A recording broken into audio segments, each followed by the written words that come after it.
Once in a quiet place called Umuama, there lived a man named Chijioke. He was not rich.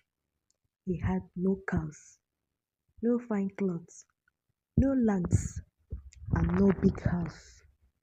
But he had one thing that many people in the village had lost: a good heart.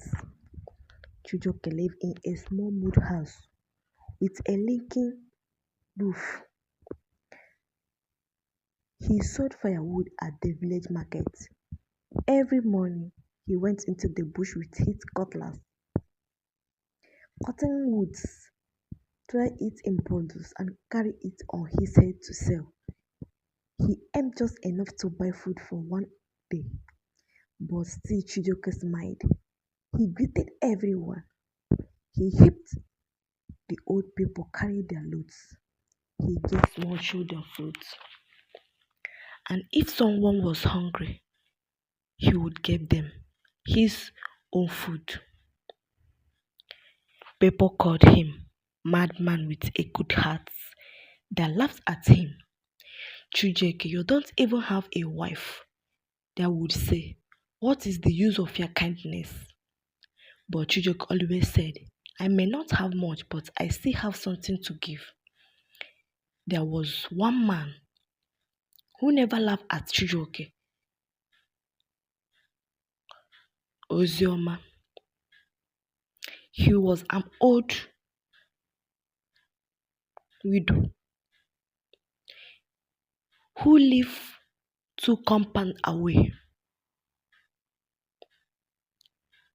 Her hand shook. He had no children. Chijioke always bought him firewood without asking for money. One day, Rama was sick. Chijioke sat beside him and cooked his food. He washed his clothes. He cleaned his compound. He even sold his small radio to buy him medicine. The village chief heard what Chijioke did. He called a meeting. This man is not rich in money. The chief said, but he is rich in heart. We must learn from him. Some villagers clapped. Some others just nodded and walked away. Then one day a big stone came. The rain fell like never before. Wind blew off fruits. Trees fell. Even Chijioke's small house was not spread. Water entered his room. His mattress was soaked. His cooking pot was washed away. He had nothing. The next morning, as the sun rose, Chijioke sat on a broken bench outside. He was wet, cold, and hungry. But when he heard that Ozoma's house had always been destroyed, he stood up.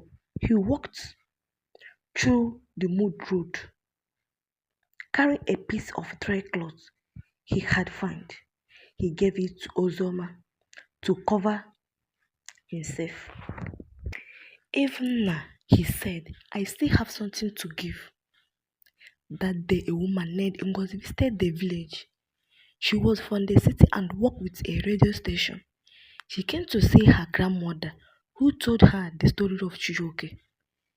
Ngozi was curious. She found Chijioke sitting by the tree, facing a broken bench with one hand and using the other to help a little boy wear his sandals. Are you Chijioke? She asked. He looked up and smiled. Yes, I am. She sat beside him. I heard what you did for Ozioma and the children and the market woman. Why do you do all those things when you have nothing?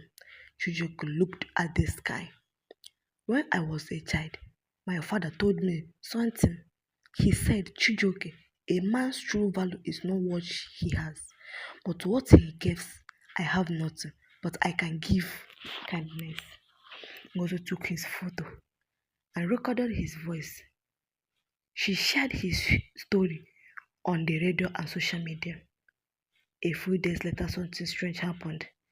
Cars began to arrive in Umuama. Reporters helped. One woman from abroad sent money to build Chijioke a new house. Another sent clothes. A man from Lagos sent a generator and a mattress. Then a woman named Grace came. My company want to offer you a job in the city.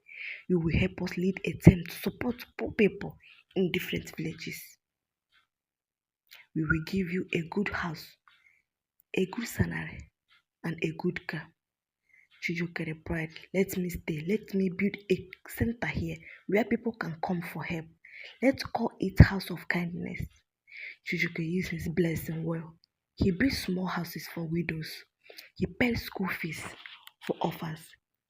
He helped youth learn skills like carpenter and tailoring.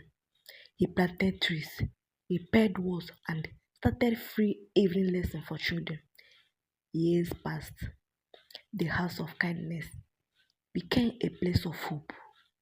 One woman named Amina came with her 5 children.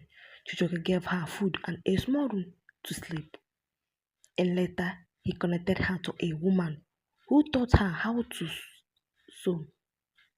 Her daughter later became a nurse. One day, that daughter came back and said, you gave us hope. Another boy, Obinna, became a medical. Chisom, a school dropout, became a teacher. She taught for free at the center. On Chijoke's birthday, people gathered not with cake, but with stories. One day, Ngozi asked, how does it feel to have all this? He smiled, I'm still the same man. The only difference is that now I have more to give. There came the final day. Chijoke became weak. Even on his sick bed, he smiled. Carlo, the small boy who once helped hold his hand and said, please don't go. Chijoke whispered, I must go, but you will stay, and you will be kind too. He died peacefully. Others came to bury him on his